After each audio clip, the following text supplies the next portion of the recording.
नमस्कार, मैं गोविंद मीणा, केंद्रीय विद्यालय जैतपुर, क्लास 8 के chapter number 2 from trade to territory history में जो है उसका ये हमारा सेकंड वीडियो होगा। फर्स्ट वीडियो में हमने जो टॉपिक नंबर 1 है East India Company comes to east, है ना, इसको स्टडी किया था। तो इसमें हमने ईस्ट इंडिया कंपनी जिसने ट्रेड किया बंगाल में स्टार्ट, फिर बैटल ऑफ प्लासी और बैटल ऑफ बक्सर को स्टडी किया, है ना। इसके बाद कैसे जो कंपनी है उसके पास दीवानी पावर भी आ गई। इस चैप्टर का जो वीडियो नंबर 2 है उसमें हम जो टॉपिक नंबर 2 है कंपनी रूल एक्सपेंड, कैसे जो कंपनी है उसने जो बंगाल में अपनी जो पावर इस्टेब्लिश हो चुकी थी बंगाल में, तो उसको कैसे भारत के डिफरेंट रीजन में इस्टेब्लिश किया, उसके बारे में इस वीडियो में हम समझेंगे। और जो इसी चैप्टर का थर्ड वीडियो आएगा वो आएगा setting up a new administration. ठीक, तो चैप्टर स्टार्ट करने से पहले सभी अपनी जो क्लास 8 की हिस्ट्री की बुक है वो साथ में रखें और वीडियो को पॉज करके डिस्क्रिप्शन में जो डिटेल लिखी हुई इसको पढ़ लें। तो एक बार रिवीजन कर लेते हैं लास्ट वीडियो में हमने क्या क्या स्टडी किया था।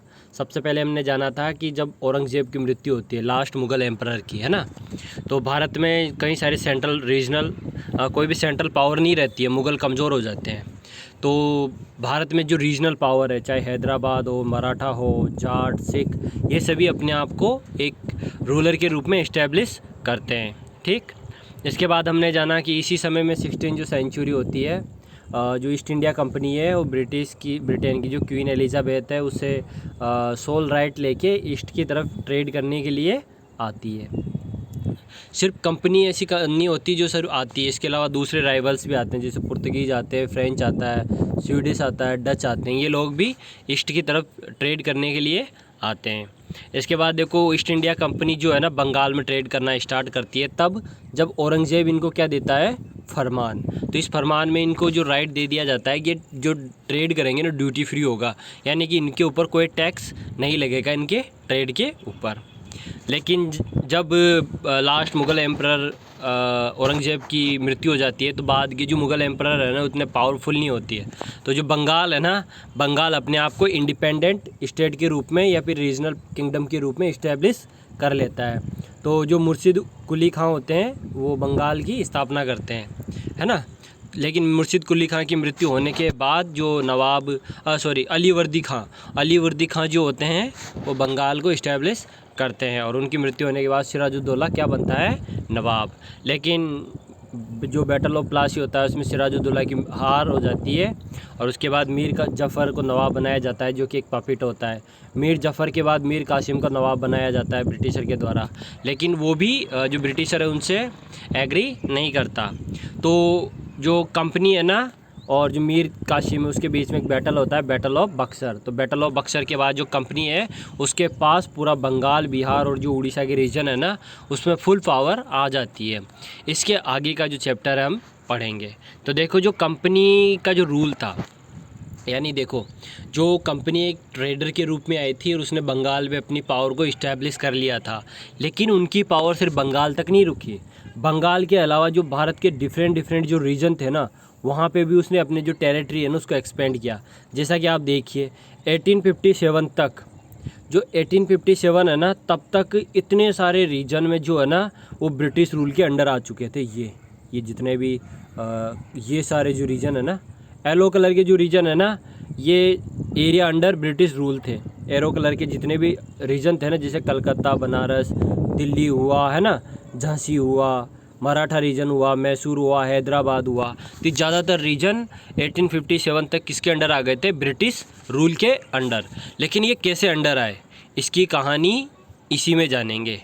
अब जो हमारा जो टॉपिक चलेगा ना इस वीडियो में उसमें, तो देखो 1757 से बैटल ऑफ प्लासी से लेके 1857 की क्रांति तक अंग्रेज़ों ने डिफरेंट पॉलिसीज़ से जो कंपनी की जो टेरिटरी है उसको एक्सटेंड किया, उसको बढ़ाया।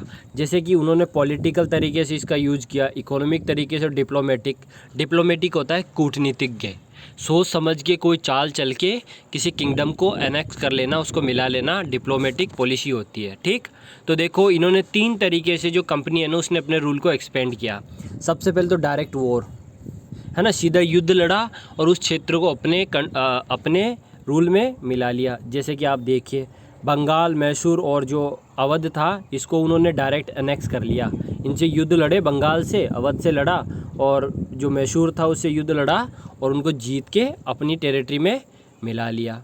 ठीक, इसके बाद इनकी सेकंड पॉलिसी थी सब्सिडरी अलायंस। सब्सिडरी अलायंस में ये क्या करते थे, एग्रीमेंट करते थे किसी भी रीजनल किंगडम के साथ, किसी भी रूलर के साथ, किसी भी राजा के साथ। तो वो जो राजा है ना, वो अपनी आर्मी नहीं रखता था और ब्रिटिशर ही उनकी राज्य की सुरक्षा करते थे। तो इसके लिए हैदराबाद और अवध को उन्होंने मिलाया। फिर इसके बाद doctrine of lapse. Doctrine of lapse को हिंदी में कहा जाता है व्यपगत का सिद्धांत। यानी अगर किसी रूलर के सक्सेसर नहीं है, यानी उसके पुत्र नहीं है या उसकी संतान नहीं है जो कि रूल को आगे बढ़ाए, क्योंकि बर्थ बेस होता था ना, राजा का बेटा है राजा बनता था। लेकिन अगर राजा का बेटा नहीं होगा तो उसको किस में मिला लेते थे, अपनी टेरिटरी में। तो जैसे सतारा महाराष्ट्र में, संबलपुर, झांसी, इनको इन्होंने डॉक्ट्रिन ऑफ लैप्स के तहत कंपनी रूल में मिला लिया। तो इस तरीके से ये जो तीनों पॉलिसी इन्होंने अपनाई है ना, डायरेक्ट वॉर की पॉलिसी, सब्सिडरी अलायंस जिसको हिंदी में कहा जाता है सहायक संधि, और जो डॉक्ट्रिन ऑफ लैप्स, तो उसको करने के बाद जो येलो कलर में जो रीजन दिख रहे हैं ना, ये किसके अंडर आ गए, ब्रिटिश रूल के अंडर 1857 तक। तो इनको हम इसमें जानेंगे। ठीक, तो देखो सबसे पहले जो हमारा टॉपिक आता है वो, अच्छा इसमें एक वर्ड आया रेजिडेंट। रेजिडेंट कौन होते थे, तो देखो रेजिडेंट जो होते थे ना, वो एक प्रकार से कंपनी के ऑफिशियल्स होते थे, अधिकारी होते थे, कर्मचारी होते थे, जिनको ये किसी भी, जैसे कोई देश, कोई स्टेट इन्होंने जीत लिया, कोई भी राजा को इन्होंने हरा दिया, तो उस राजा के पास वो इस रेजिडेंट को नियुक्त करते थे, अपॉइंट करते थे। तो ये जो रेजिडेंट थे ना, ये क्या करते थे, कंपनी के लिए एक प्रकार से रूल को कैसे, जो कंपनी का फ़ायदा है ना, उसका जो बेनिफिट है ना, उसको पूरी तरीके से देखते थे। मतलब हर मामले में इंटरफेयर करते थे, राजा के जितने भी मामले होते थे ना। इवन जैसे राजा अगर कोई रिटालिएशन करने की सोच रहा है, यानी रिबेलियन या विद्रोह करने की सोच रहा है कंपनी के ख़िलाफ़, तो उसकी रिपोर्ट भी कंपनी को देते थे ये लोग, है ना, जो रेजिडेंट होते थे ये। इसके अलावा जो कंपनी के दूसरे मामले होते थे ना, तो उसमें सर्व करते थे कैसे भी करके कि भाई जो रेजिडेंट जहाँ पे रहेगा ना, वो ये डिसाइड करेगा कि कहीं जो राजा है ना वो आर्मी तो नहीं बढ़ा रहा, जो राजा है वो टैक्स दे रहा है कि नहीं दे रहा है। और कई सारे मामलों में जो रेजिडेंट थे ना वो इंटरफेयर करते थे। इवन कभी जो राजा होता था ना, राजा के जो बेटे होते थे, है ना, तो उनका जो कैसे उनको शासक बनाया जाएगा, है ना, जो सक्सेसर होते थे ना, राजाओं के जो बेटे होते थे, सन जो होते थे, तो उनको राजा बेटा जो रूलर बनाना है कि नहीं बनाना, ये भी ये लोग ही डिसाइड करते थे, रेजिडेंट्स ही। तो रेजिडेंट्स एक प्रकार से ब्रिटिशर ऑफिसर होते थे, कर्मचारी होते थे, जो कि किसी भी राज्य में नियुक्त किए जाते थे कंपनी के द्वारा, जो कि किसके हित में काम करते थे, कंपनी के हित में, ब्रिटिश हित में वो काम करते थे। तो देखो सबसे पहले हम सब्सिडरी अलायंस को देख लेते हैं कि सब्सिडरी अलायंस क्या था। हिंदी में इसको कहा जाता है सहायक संधि, है ना। तो देखो जो लॉर्ड वेलेस्ली था, है ना, लॉर्ड वेलेस्ली ने इस कॉन्सेप्ट को जो इंडिया है उसमें इंट्रोड्यूस किया था। इसके तहत क्या होता था कि जो इंडियन रूलर्स थे ना, वो एक ट्रीटी, एक समझौते, है ना, एक एग्रीमेंट में साइन करते थे, किससे, कंपनी से। और बदले में जो कंपनी थी ना, उस पर्टिकुलर राजा को आर्मी का सपोर्ट देती थी, है ना। यानी कि जब भी अगर उसके ऊपर कोई दूसरा देश अटैक करेगा, कोई भी कंट्री अटैक करेगी, तो जो कंपनी है ना, कंपनी की आर्मी उसकी सुरक्षा करेगी। लेकिन बदले में वो क्या चाहती थी, वही शोषण करने की नीति, एक्सप्लॉयटेशन, है ना, कि कैसे भी करके राजा मुझसे ज़्यादा बड़ा ना हो। तो बदले में वो ये चाहती थी उस पर्टिकुलर राजा से कि आपको आर्मी का गठन नहीं करना है, आपको आर्मी नहीं रखनी है, हम ही आपकी सुरक्षा करेंगे, यानी प्रोटेक्ट करते थे वो राजाओं को। ठीक, इसके अलावा एक चीज़ और भी थी कि जो कोर्ट होते थे, कोर्ट दरबार जो होते हैं ना, राजा जहाँ पे बैठता है ना, उसको कोर्ट कहा जाता है, दरबार कहा जाता है। तो दरबार में किसी भी जो नॉन इंग्लिश, यानी जो कोई भी व्यक्ति इंग्लिश, यहाँ पे ब्रिटिश जो है ना, जैसे भारत में जो सिटीजन होते हैं उनको इंडियन कहा जाता है, इंडिया के रहने वालों को, उसी तरीके से इंग्लैंड के रहने वाले लोगों को इंग्लिश कहा जाता है।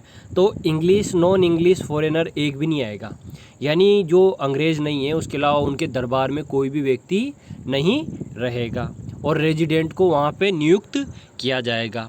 तो और जब कोई भी राजा सब्सिडरी अलायंस में साइन कर लेता था, तो बदले में उसको एक जो पार्ट था ना उसका, उसके लिए पेमेंट देना पड़ता था, टैक्स भी देना पड़ता था। किनको? ब्रिटिशर को। क्यों? क्योंकि वो उसकी सुरक्षा करेंगे, उसकी हिफाजत करेंगे। तो एक प्रकार से ये जो ट्रीटी थी ना कहीं दिखने में बड़ी अच्छी दिख रही है कि ब्रिटिशर किसी राजा की जो टेरिटरी उसके राज्य की सुरक्षा कर रहे हैं, लेकिन ऐसा नहीं था। ब्रिटिशरों ने इस ट्रीटी का बहुत ही डिप्लोमेटिक तरीके से ऐसा यूज किया कि कई सारे राज्यों का अनेक्स हो गया, एनेक्सेशन हो गया। एनेक्सेशन का मतलब होता है विलय, किसी राज्य को मिला लेना। तो इस ट्रीटी के तहत उन्होंने हैदराबाद को सबसे पहले साइन करवाया। तो साइन करवाने के बाद हैदराबाद उनका क्या बन गया? एक साथी राज्य। तो देखो, जब हैदराबाद ने साइन किए ना इस ट्रीटी में, तो जब इस ट्रीटी में हैदराबाद ने साइन किया ना, तो हैदराबाद किनका दोस्त बन गया? ब्रिटिशर का। तो कभी भी ये ब्रिटिशर के खिलाफ हथियार नहीं उठाएगा, है ना? ठीक। तो ये इस तरीके से उन्होंने हैदराबाद को ट्रीटी करने के लिए मना लिया। फिर इसके बाद क्या हुआ? जो अवध था ना, अवध ने भी इस ट्रीटी को मान लिया। लेकिन वो क्या किया, वो जो जब पेमेंट देनी होती थी ना प्रोटेक्शन के लिए, क्या देना पड़ता था? पेमेंट देना होता था, टैक्स देना होता था। किनको? रूलर्स को। तो कंपनी ने क्या किया, जो अवध है ना उसके रीजन को अपने क्षेत्र में मिला लिया। ठीक उसी तरीके से हैदराबाद भी एक बार टैक्स नहीं दे पाया ना, तो उसके क्षेत्र को भी अपने कंपनी के रूल में मिला लिया। तो सब्सिडरी जो अलायंस थी, इसको लॉर्ड वेलेस्ली ने इंट्रोड्यूस किया था। इसमें वो राजाओं से एक ट्रीटी करते थे। ट्रीटी के तहत ये होता था कि वो राजा आर्मी नहीं रखेगा, कंपनी जो ब्रिटिश ईस्ट इंडिया कंपनी है वही उस राजा की हिफाजत करेगी, उसके किंगडम को प्रोटेक्ट करेगी। बदले में जो राजा है आर्मी नहीं रखेगा और टैक्स कंपनी को देगा। लेकिन उन्होंने धीरे धीरे करके इसका मिसयूज किया और राज्यों को अपने क्षेत्र में मिला लिया। अब देखो, इसके बाद आता है टिप्पू सुल्तान, द टाइगर ऑफ मैसूर। तो देखो, ये तो सब्सिडियरी अलायंस हो गए, लेकिन इसके अलावा डायरेक्ट जो बैटल्स थे ना, बैटल्स के थ्रू भी इन्होंने क्या किया, जो राज्य थे ना उनको मिलाया। जैसा कि हमने समझा ना यहाँ पे जो कंपनी का रूल कैसे एक्सपेंड हुआ। तो सबसे पहले डायरेक्ट वॉर इन्होंने बंगाल से, मैसूर से और मराठाओं से लड़ा। तो कैसे बंगाल जो मैसूर था, पहले मैसूर की लोकेशन देख लीजिए। मैसूर जो है साउथ इंडिया में कर्नाटक, आंध्र प्रदेश और केरल के कुछ क्षेत्रों में आता है। तो जो मैसूर था ना, वहाँ का जो वो भी एक समय में जो मुग़ल पीरियड था उनकी एक स्टेट था, लेकिन उन्होंने अपने आप को आज़ाद कर लिया। और जो टिप्पू सुल्तान की जो फादर थे हैदर अली ने जो मैसूर किंगडम है उसको इस्टेब्लिश किया। लेकिन 1782 में उनकी मृत्यु हो जाती है। 1761 में तो मैसूर किंगडम को इस्टेब्लिश ही किया था हैदर अली ने, लेकिन उनकी मृत्यु हो जाती है 1782 में। तो अब जो टिप्पू सुल्तान है ना 1782 में क्या बनता है, मैसूर का रूलर। और कब तक रहता है? 1799 में, जब तक उसकी मृत्यु नहीं हो जाती है। उसी समय में जो आपको पता है कि बंगाल में ईस्ट इंडिया कंपनी जीत जाती है 1764 में ही। तो बंगाल में तो अपनी पावर इस्टेब्लिश कर ली ना, तो साउथ इंडिया में भी जो कंपनी है ना अपनी पावर को इस्टेब्लिश करना स्टार्ट कर देती है। तो मैसूर को जीतने के लिए जो कंपनी है ना, जो एंग्लो, देखो इनको आंग्ले भी कहा जाता है, जो ब्रिटिशर है ना उनको एंग्लो भी कहा जाता है। तो एंग्लो और मैसूर 3 युद्ध लड़े जाते हैं, नहीं सॉरी 4 बैटल है ना वो लड़े जाते हैं। किन किन के बीच में? अंग्रेज़ों के बीच में और जो मैसूर किंगडम है उसके बीच में। तो जो फर्स्ट बैटल होता है ना उसको तो हैदर अली लड़ता है, लेकिन जो सेकंड, थर्ड एंड जो 4 होता है उसको टिप्पू सुल्तान लड़ता है। और जो फाइनल में जो टिप्पू सुल्तान है उसकी हार हो जाती है। उसकी जो कैपिटल होती है श्रीरंगपट्टनम, उसमें जो लास्ट बैटल होता है ना 1799 में, तब उसकी फाइनल हार हो जाती है श्रीरंगपट्टनम में और उसकी मृत्यु हो जाती है। और उसी के साथ जो मैसूर किंगडम है उसको ब्रिटिशर अपने रूल में मिला लेते हैं। तो इस प्रकार से जो मैसूर है वो भी अब किसकी टेरिटरी में आ जाता है? ब्रिटिशर की टेरिटरी में। देखो, बंगाल को तो उन्होंने मिला लिया है ना, हैदराबाद के साथ ट्रीटी कर ली और मैसूर को भी अब अपने किंगडम में उन्होंने मिला लिया। फिर देखो, इसके बाद मराठाओं से उनका कंपटीशन होता है। एक तरफ तो इन्होंने किसको हरा दिया? मैसूर को हरा दिया। उसी तरीके से मराठा भी एक काफ़ी बड़ा किंगडम होता है। ये जो औरंगज़ेब होता है, औरंगज़ेब के समय में जो शिवाजी होते हैं मराठा किंगडम को इस्टेब्लिश करते हैं। उसके बाद जो मराठा किंगडम है ना काफ़ी बड़ा होता जाता है ना। लेकिन जैसा कि हमने क्लास 7th में स्टडी किया था बैटल ऑफ पानीपत, तो बैटल ऑफ पानीपत जो होता है तो उसमें मराठाओं की बहुत बुरे तरीके से हार होती है। देखो, बैटल ऑफ जो पानीपत है ना वो ये 3rd बैटल होता है, दरअसल 3rd नंबर का बैटल होता है। फर्स्ट बैटल बाबर और इब्राहिम लोदी के बीच में होता है। पानीपत दिल्ली से, ये दिल्ली है, दिल्ली से थोड़ा सा ऊपर हरियाणा में है पानीपत, है ना, तो वहाँ पे बैटल होता है। तो फर्स्ट बैटल में तो जो बाबर है ना वो इब्राहिम लोदी को हराता है, तो वहाँ पे किस का शासन स्थापित होता है? मुग़लों का, ठीक। फिर उसके बाद जब थर्ड बैटल ऑफ पानीपत होता है तो मराठाओं की कमर टूट जाती है। इसमें अहमद शाह जो अब्दाली होता है दुरानी डायनेस्टी का, वो इंडिया में आता है और इंडिया में मराठाओं को हरा देता है और मराठाओं की कमर टूट जाती है। तो इसके बाद जो मराठा है ना उनकी पावर कमज़ोर हो जाती है। अब देखो ये 1761 की बात है।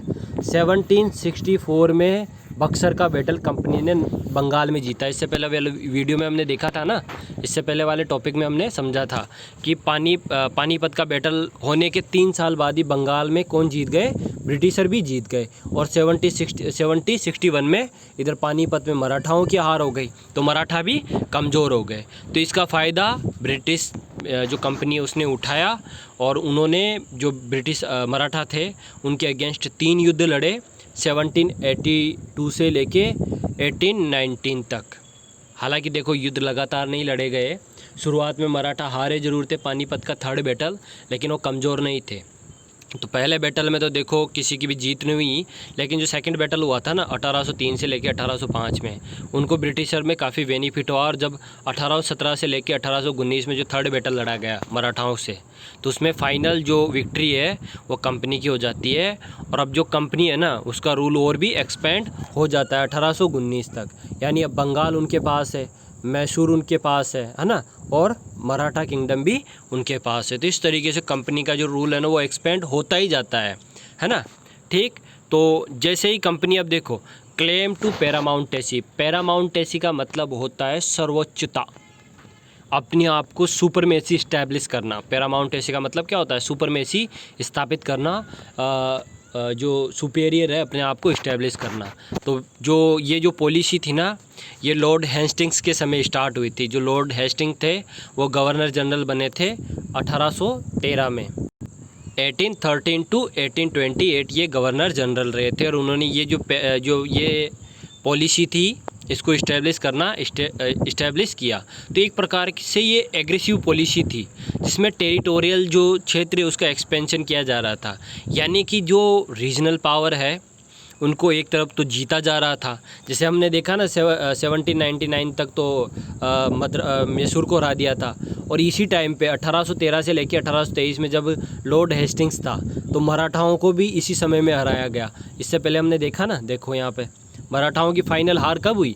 1817 से लेकर 1819 के बीच में। 1819 में मराठाओं की फाइनल हार हो गई। जो पेशवा था ना सबसे बड़ा लीडर, वो उसको पेंशन दी जानी स्टार्ट कर दी किन्होंने? ब्रिटिशर ने। तो जब मराठाओं को हरा दिया, ये जो येलो कलर में जो रीजन है ना मराठा रीजन था, तो जब इसको हरा दिया ना तो जो कंपनी है ना एक पावरफुल किंगडम के रूप में इंडिया में इमर्ज हुई और उसने अपनी पैरामाउंटेसी इस्टेब्लिश करना शुरू कर दी। साथ ही साथ में देखो एक तरफ तो मराठाओं को हराया, दूसरी तरफ जो नॉर्थ वेस्ट था, नॉर्थ वेस्ट में जो अफ़गानिस्तान था ना, अफ़गानिस्तान और जो पंजाब था, पंजाब से भी तो 1843 में और 1849 में, यानी 1843 में तो अफ़गानिस्तान को जीत लिया इन्होंने और 1849 में जो पंजाब है उसको भी जीत लिया। तो इस प्रकार से जो पैरामाउंटेसी यानी सर्वोच्च पावर के रूप में कौन इस्टेब्लिश हो गया?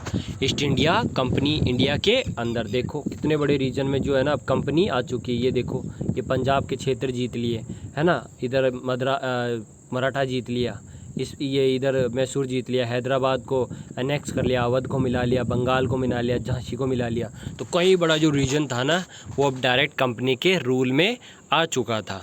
तो यहीं से उन्होंने अपनी जो पावर है उसको शो करना स्टार्ट किया। लेकिन एक तरफ तो कंपनी अपनी पैरामाउंटेसी इस्टेब्लिश कर रही थी, लेकिन उनके लिए काम करना आसान नहीं था।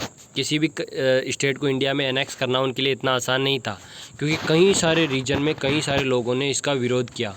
तो उनमें से एक थी रानी चन्नम्मा। तो जो रानी चन्नम्मा थी वो किट्टूर जो स्टेट था उसकी एक रूलर थी, जो कि कर्नाटक में एक स्टेट है, वहाँ की रूलर थी।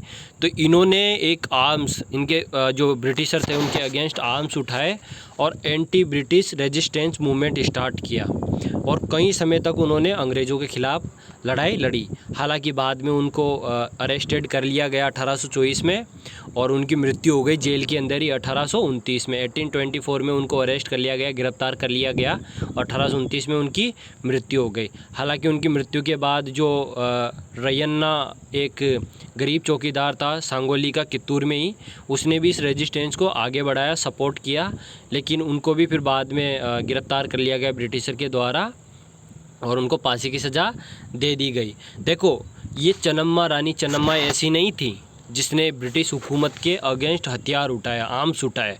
आप आगे आने वाले चैप्टर में स्टडी करोगे कि भारत के कई सारे राजाओं और रानियों ने, जैसे झांसी की रानी ने, है ना, इसके अलावा दूसरे कई सारे रूलर्स थे, उन्होंने, मराठा रूलर्स ने, पीजेंट्स ने, जो फार्मर्स थे उन्होंने, कि जो ट्राइबल्स थे उन्होंने, सब ने जो ब्रिटेन पैरामाउंटेसी थी ना उसके अगेंस्ट रिबेलियन किए, आर्म्स उठाए और ये जो ब्रिटिश रूल था उसका विरोध किया। अब देखो, इसके बाद जो हमारा नेक्स्ट टॉपिक है वो है द डॉक्ट्रिन ऑफ लैप्स। तो देखो सबसे पहले तो हमने ये जाना कि कैसे डायरेक्ट रूल से डायरेक्ट वॉर करके इन्होंने बंगाल, मैसूर और मराठाओं को अपने किंगडम में मिला लिया। सब्सिडियरी अलायंस को हमने जाना, सहायक जो संधि थी। अब लास्ट में हम जानेंगे कि डॉक्ट्रिन ऑफ लैप्स क्या होता है ना।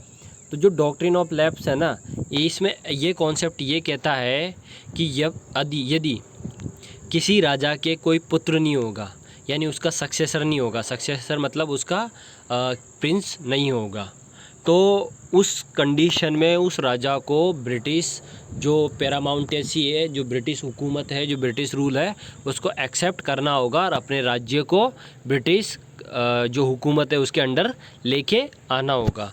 और इस कॉन्सेप्ट को जो था इंट्रोड्यूस किया लॉर्ड डलहौजी ने। किसने? लॉर्ड डलहौजी ने। लॉर्ड डलहौजी इंडिया में 1848 में आए और 1856 तक वो इंडिया के लॉर्ड रहे। ठीक, तो उन्होंने डॉक्ट्रिन ऑफ लैप्स को इस्टेब्लिश किया। तो भारत के कई सारे जो प्रिंसली स्टेट थे, यानी जो कि जो राज्य थे भारत के, राजाओं के जो राज्य थे, उनमें कई सारे जो राजा थे ना, उनके पुत्र नहीं थे।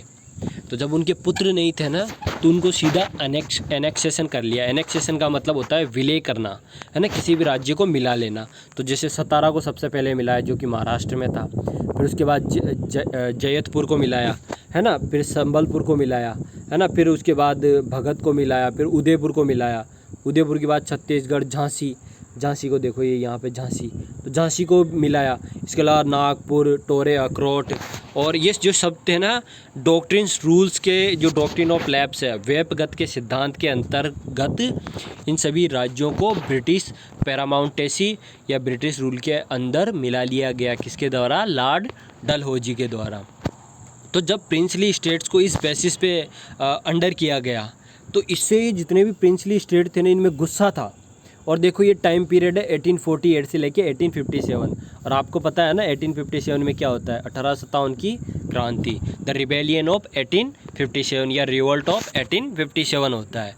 तो ये इनमें से कई सारे जो राज्य हैं ना, जो प्रिंसली स्टेट हैं, 1857 के रिवोल्ट में एक्टिवली पार्टिसिपेट करते हैं। किसके अगेंस्ट? ब्रिटिशर के अगेंस्ट। तो जो डॉक्ट्रिन ऑफ लैप्स की जो पॉलिसी है ना, इसको 1857 के बाद जो ब्रिटिशर है ना, वो हटा देते हैं और इनके राज्य इनको वापस लौटा भी देते हैं। क्योंकि देखो, प्रिंसली स्टेट को जब ऐसे एनेक्स करते हैं ना वो, तो इसका सभी जितने भी प्रिंसली स्टेट है ना, जहाँ पर राजा होते हैं, छोटे छोटे कई सारे राजा, वो सभी इसका विरोध करना स्टार्ट कर देते हैं। तो इस टाइप से जो डॉक्ट्रिन ऑफ जो लैप्स की जो नीति है, वो ब्रिटिशर की करती है। इसके अलावा देखो, करप्शन के बेसिस पर भी, जो करप्शन के बेसिस पे जो अवध है ना, ये अवध रीजन है उत्तर प्रदेश में, जैसे ये अवध है, ये यहाँ पे क्या है? अवध। तो इनके ऊपर करप्शन के चार्ज लगाते हैं। अवध के ऊपर क्या लगाते हैं? करप्शन के चार्ज, कि यहाँ पे जो नवाब है, अवध का नवाब है, वो करप्शन कर रहा है, वो गलत काम कर रहा है, एडमिनिस्ट्रेशन सही से नहीं चला रहा है, तो इस बेसिस पे उसको भी एनेक्स कर लेते हैं। तो इस प्रकार से डॉक्ट्रिन ऑफ लैप्स की पॉलिसी और सब्सिडियरी अलायंस और जो डायरेक्ट वॉर के बाद 1857 तक जो ब्रिटिशर किंगडम होता है, यानी ऐसे रीजन जो डायरेक्ट अब ब्रिटिश रूल के अंडर आते हैं, उनमें होता है बॉम्बे प्रेसिडेंसी, मद्रास प्रेसिडेंसी और कलकत्ता प्रेसिडेंसी। और इसके अलावा यूनाइटेड स्टेट प्रेसिडेंसी। अब देखो यहाँ पे प्रेसिडेंसी वर्ड आया है बार बार, है ना, मैं प्रेसिडेंसी शब्द का प्रयोग कर रहा हूँ। तो देखो प्रेसिडेंसी जो है ना वो स्टेट को कहते थे। जैसे आज हम, जैसे गुजरात स्टेट है, ये राजस्थान स्टेट है ना, ये तमिलनाडु है, ये बंगाल है, ये असम है।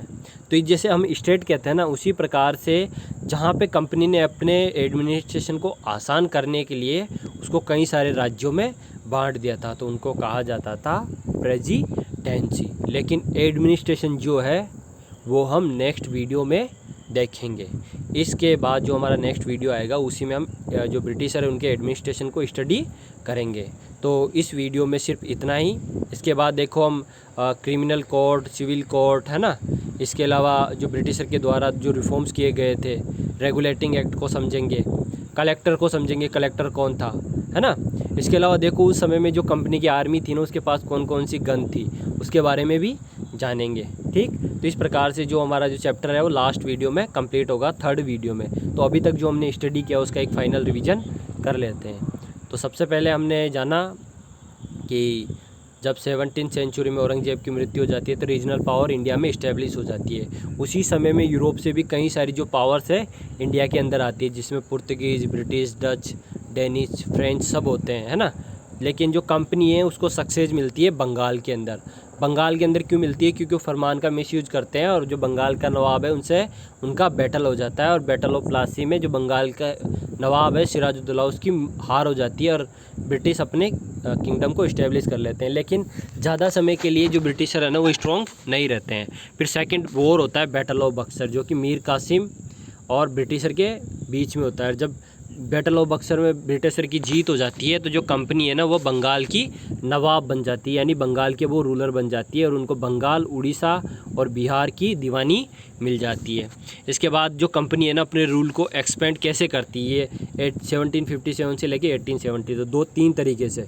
डायरेक्ट वॉर करती है जिसमें बंगाल, मैसूर और मराठा किंगडम को मिला लेती है। सब्सिडियरी अलायंस से ये हैदराबाद और अवध को अपनी उसमें किंगडम में मिलाती है। डॉक्ट्रिन ऑफ लैब से सतारा, संबलपुर, झांसी, उदयपुर जैसे स्टेट को मिलाती है। इसके बाद हमने रेजिडेंट्स को जाना। रेजिडेंट्स कौन थे? British officer. इसके बाद सब्सिडियरी अलायंस को जाना। सब्सिडियरी अलायंस में जो लॉर्ड वेलेस्ली ने इसको इंट्रोड्यूस किया था, और इसके तहत जो स्टेट होते थे ना, जो किंगडम होते थे, उनसे ट्रीटी की जाती थी और उनको आर्मी नहीं रखनी होती थी, और बदले में जो ब्रिटिशर है उनकी किंगडम की हिफाजत करेंगे। फिर हमने एंग्लो मैसूर वॉर्स देखे, जिसमें टीपू सुल्तान की फाइनल में हार होती है। जो मैसूर किंगडम है उसको भी किस में मिला लिया जाता है? ब्रिटिश पैरामाउंटेसी में। फिर उसके बाद मराठा और एंग्लो मराठा युद्ध होते हैं। तो 3 युद्ध होते हैं मराठाओं के और कंपनी के बीच में, और फाइनल में जो कंपनी है उसकी जीत हो जाती है। जैसे मराठाओं की हार होती है तो जो कंपनी है ना वो पैरामाउंटेसी अपनी इस्टेब्लिश कर लेती है इंडिया में, क्योंकि मराठा काफ़ी पावरफुल होते हैं।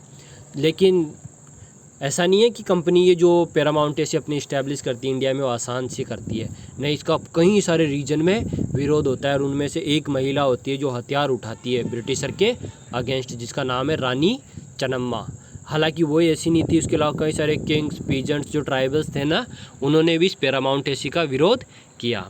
और फिर लास्ट में हमने डॉक्ट्रिन ऑफ लैब्स को स्टडी किया, जिसमें हमने जाना कि अगर किसी रूलर के कोई सन नहीं होता था तो उसको भी ये अपने किंगडम में, जो कंपनी थी अपने किंगडम में मिला लेती थी। अब जो नेक्स्ट वीडियो होगी उसमें हम setting up a new administration, जो ब्रिटिशर का एडमिनिस्ट्रेशन था उसको स्टडी करेंगे। उसमें हम जो जुडिशरी थी उसको स्टडी करेंगे, है ना, ब्रिटिशर ने कैसे जुडिशरी को इस्टेब्लिश किया इंडिया में। इसके बाद हम रेगुलेटिंग एक्ट को जानेंगे, जिससे नया सुप्रीम कोर्ट इंडिया में इस्टेब्लिश किया गया था। फिर उसके बाद हम कलेक्टर को जानेंगे, कलेक्टर क्या करता था और क्या था ये पोस्ट कैसे आई। इसके अलावा जो आर्मी की जो कंपनी थी, कंपनी की जो सेना थी, उसके बारे में भी और जानेंगे। लास्ट में कंक्लूजन होगा। और इस प्रकार से जो एल्सवेयर में जो स्लेव ट्रेड है ना अफ्रीका में, उसको भी हम जानेंगे। इस तरीके से हमारा चैप्टर कंप्लीट होगा, जिसकी फाइनल वीडियो इसके बाद बनेगी। तो अभी तक हमारी 2 वीडियो बन चुकी है। फर्स्ट वीडियो में हमने टॉपिक नंबर 1 को स्टडी किया, सेकंड वीडियो में, इस वाले वीडियो में हम टॉपिक नंबर 2 को स्टडी कर रहे हैं, और थर्ड वीडियो जो आएगी उसको हम उसमें हम लास्ट टॉपिक को स्टडी करेंगे। और तीनों ही जो वीडियो उनके लिंक आपको डिस्क्रिप्शन बॉक्स में मिल जाएंगे। इस वीडियो को देखने के लिए आप सभी का बहुत बहुत धन्यवाद। Thank you very much.